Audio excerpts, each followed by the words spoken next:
and enjoying the fact that we can all speak from around the world at the same time. Terrific. So Yitzhak, the floor is yours to share with us about Zionism. Thank you.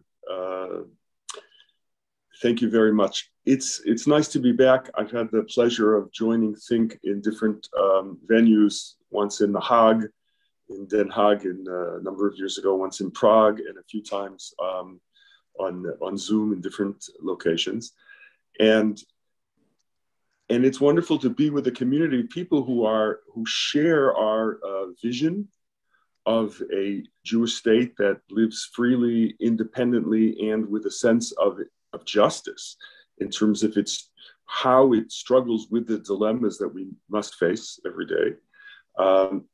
And those who are equally concerned about what's happened recently in the international community and essentially the hijacking of the word racism or apartheid in the case of the Human Rights Watch and other organizations, in order to describe the national liberation movement of the Jewish people.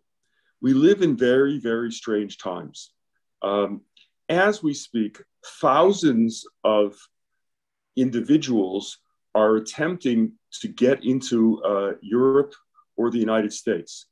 Many of them drown in the Rio Grande River between the United States and Mexico or in the Mediterranean. They are, by and large, browner or blacker than the residents of the countries, or the majority of the residents of the countries that they're trying to get into. But the fact that they have to go through such hell is not described by the international community as a problem of racism. Human Rights Watch doesn't argue that there should be free immigration around the world. On the contrary, it defends the rights of economic entitlement of established, well-off countries to maintain that. Which is strange, because the passion with which attacks are being made on Israel today brings to mind some very difficult periods of our history and of human history. I think what I like to do is to start by sharing an incident that took place for me about 20 years ago at Harvard University, when I had come from Israel to speak to the community there after the battles in Jenin. And at the time, Israel was under attack for defending itself in the course of the Second Intifada. It was not self-evident that our defense of ourselves was legitimate. And I was asked to speak to a couple of hundred students. So I got up and tried to explain the dilemmas of our policy and what it meant to be fighting against an enemy that was resolved to use terror and suicide bombs and whatnot in order to bring us to our knees. At one point, it was impossible to to talk to the community. There was a tremendous amount of yelling and screaming, and the students were already in the mode of refusing to listen. And I took the opportunity to say that I brought with me representatives of the Palestinian side of the equation as well.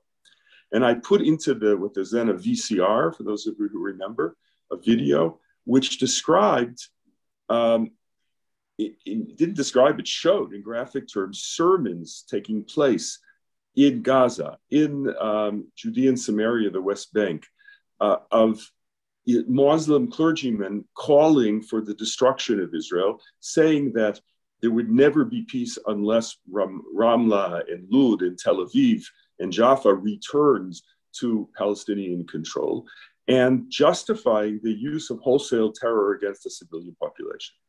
That, for some reason, made it possible for me to sort of have a moment of respite when I said, what would you have us do given the realities that we live in? And I think we should remember, whenever we think about things like the Human Rights Watch or the arguments of apartheid, the question is always, what would you have us do given the context, given the realities that we live in? The 167-page document put out by Human Rights Watch attacking Israel never once paused to ask the question of What would you have us do given the realities of the situation that we lived in? I'll get back to that.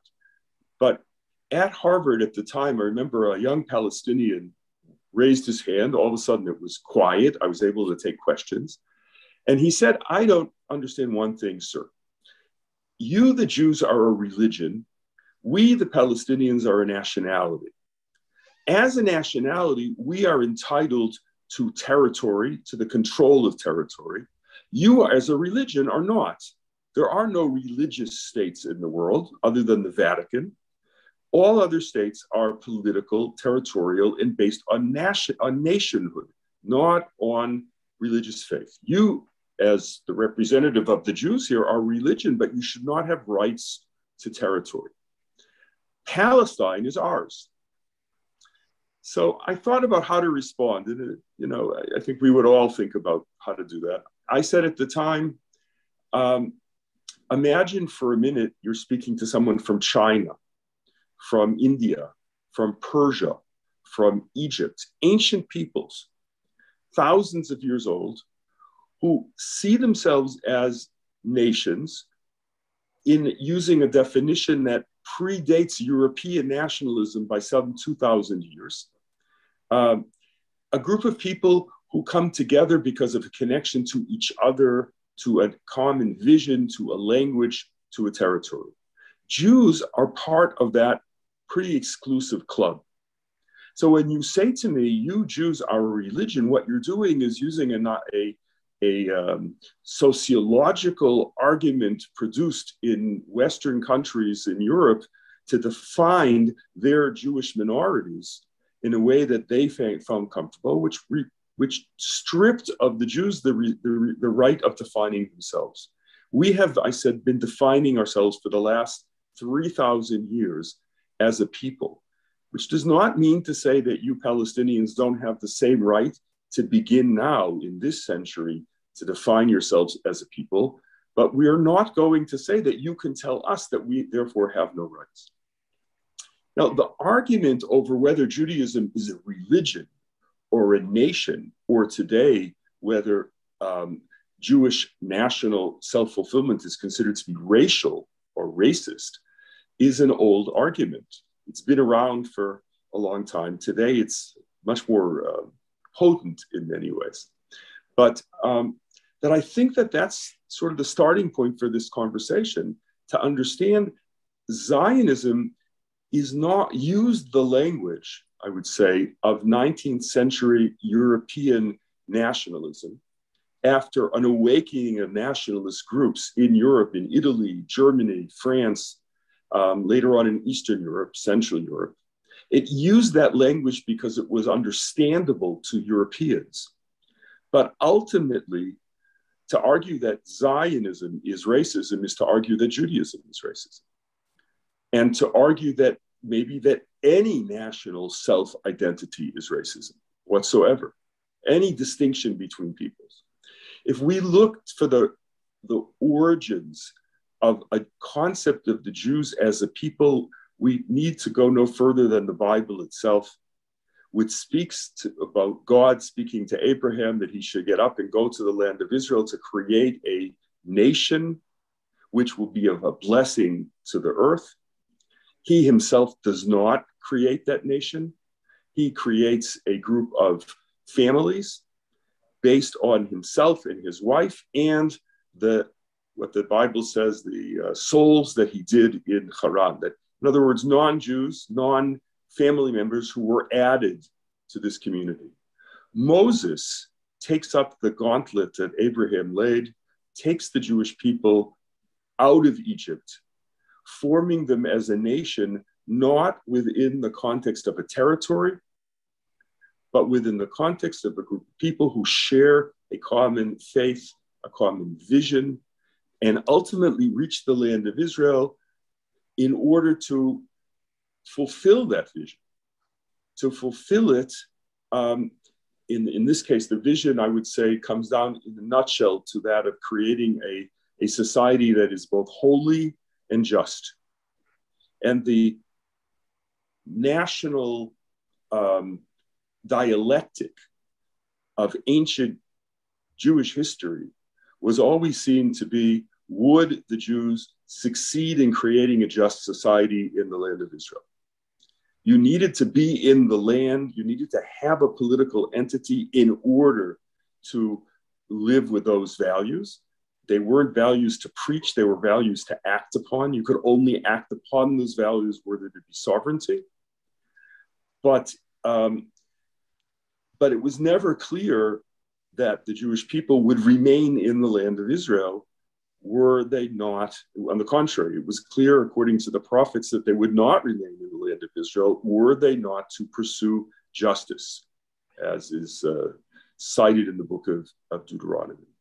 And when one thinks about it, the fact that Jews remain a group of people with a connection to each other, who share common memories, common dreams, common prayers, and a common language, and hold on to those prayers throughout 2,000 years of exile, is a rather unique experience in human history.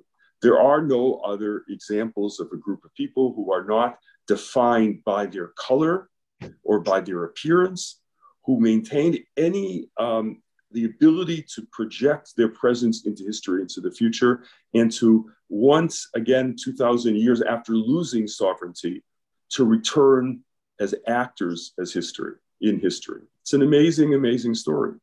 But I think we should realize that the focal point of Jewish national vision was to create a society that shared those elements of holiness on the one hand and of justice on the other. Was this a racial concept? Well, we only, again, go to the biblical story, which is the one, irrespective of its historical accuracy, is what framed Jewish consciousness for the last several thousand years. It begins with Abraham adding other people from his community, and it includes Moses leaving Egypt with the group of people called the Erev Rav, the multitudes of non-Jews, those who are not part of the patriarchal society of tribes who put their own history back to the land of Israel, but Egyptians who came with them into Sinai and become Jews. Ironically, you could almost compare this to Islam, in which if we were to repeat the shahada, the phrases of loyalty to Islam and Muhammad as the prophet a number of times, we would become Muslims no less than any other Muslim. Islam and Judaism are religions that are based on national visions, but certainly not racial ones. In the 19th century, Zionism uses the language of it to Jews. It speaks in the language of traditional Jewish self-understanding. We have the opportunity to move back to the land of Israel, to establish a world as of old, to once again confront that biblical challenge of creating a just society, which requires us to be sovereign. And in its dialogue with the rest of the world, use the language of 19th century European nationalism to speak about the rights of peoples to independence, to freedom, to safety. There were different foci or emphases of Zionism. One difference was that those between those who said that living in Europe is simply not safe for Jews anymore, if it has ever been. And therefore, we need to remove the Jews to a different domain, that being the land of Israel. Those who said we can't be normal human beings because in order to live normally, we need to live with the ability of expressing our own faith and our own national ethos. And for that, we require the possibility of returning to the land of Israel. Part of that national ethos also related to the question of how one lives with non-Jews.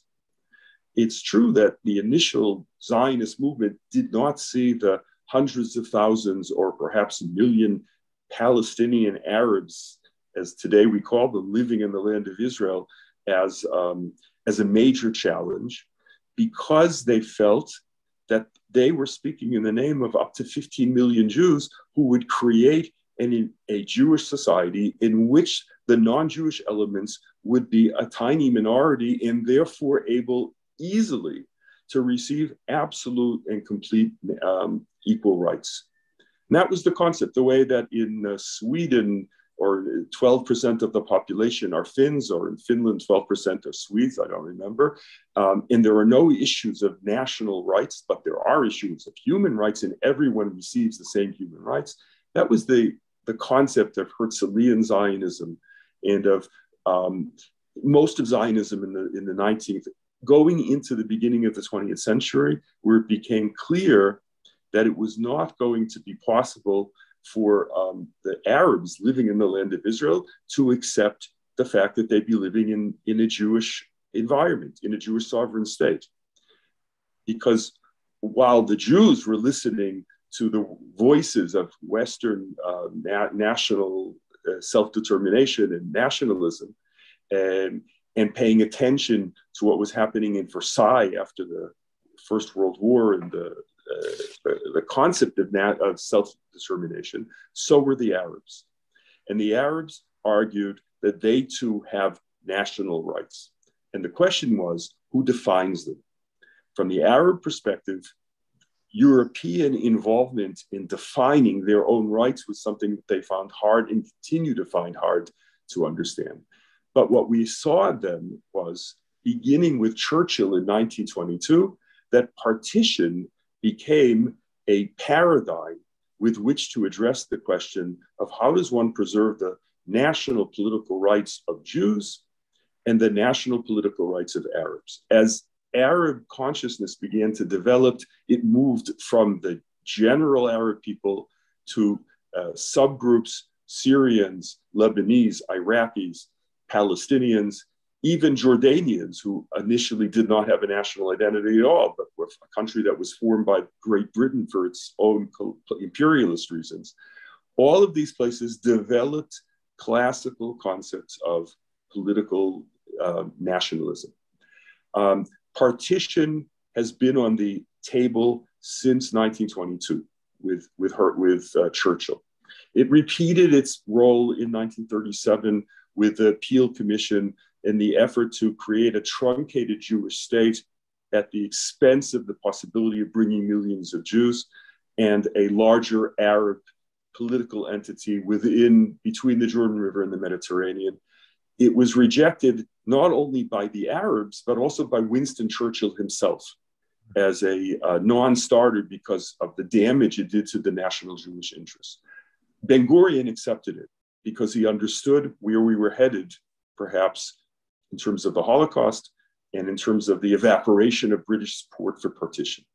It repeated itself again after the Holocaust, the Second World War. Until today, partition has been the primary paradigm for how to create political rights for both Jews and Arabs living in the Middle East, and particularly between the Jordan River and the Mediterranean. And that brings us to where we are today.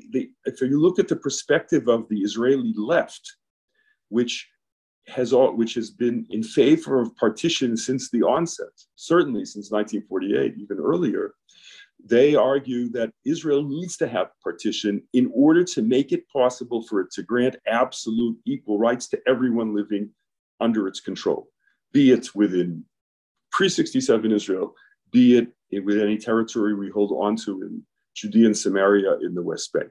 The theory being, there should never be a situation where there are two parallel legal systems for the same population living under our control. That is our vision. That is what certainly the Israeli left speaks of, and to a large extent today, Israel in general. What is the challenge? The challenge, of course, is that that partition is totally rejected by a good proportion of the Palestinians, led by the Hamas and the Islamic Jihad, who expressed their opposition through means of violence, and that it's conditioned by the Palestinian Authority, the Fatah, the other Palestinian groups, as Israel's acceptance of an orthodoxy of partition means two states, means 67 borders, the division of Jerusalem, and the right of return. No other possible solution of partition is at all acceptable. When the Trump plan came up 2 years ago, it was rejected out of hand, even though the Trump plan also recognized ultimately the concept in the paradigm of partition as a way of solving the problem. A couple of years ago, I was in Bethlehem and meeting with a group of young Palestinians who asked me, what is your feeling about all of this? Yitzhak, I'm going to slightly interrupt you there. I think you're going to have to wrap up if that's possible. Okay, so I'll try to do it. And I said, I think you've become the victims and the hostages of a perspective that says there is only one answer. If we can't get all of our national goals, we don't want any of them. What's happened now, and I'll sum this up in 30 seconds, is that the Human Rights Watch and other actors have co-opted the language of the terminology of racism and apartheid, emptied it of its original meanings, which had to do with actual racism, actual apartheid, taken the term to define any system which allows there to be two types of populations with getting treated differently by a government, irrespective of the context, irrespective of the fact that Israel is engaged in a war against terror, irrespective of the fact that the Palestinian leadership, it holds its own people as hostages to its own militancy and fanaticism, and uses those words of apartheid and racism because they still... Aspetta. Tu mi dici che i saranno soldi che devono essere pagati nel... Hello? Okay, you're okay, Yitzhak. Okay, so I was saying the stench of those associated with those words, racism, apartheid, even when they're defined totally differently, right, still works. And what's happened is that we have players who are essentially saying, since we can't get a solution based on partition, we want to delegitimize the very fundamental concept of there being a Jewish state in the first place. That's the alternative to saying, why is the Hamas getting a free pass for acting as terrorists, or the Palestinian Authority for refusing to come to the negotiating table? And I'll leave it with that. Thank you very much. Thank you, Yitzhak. Thank you so much.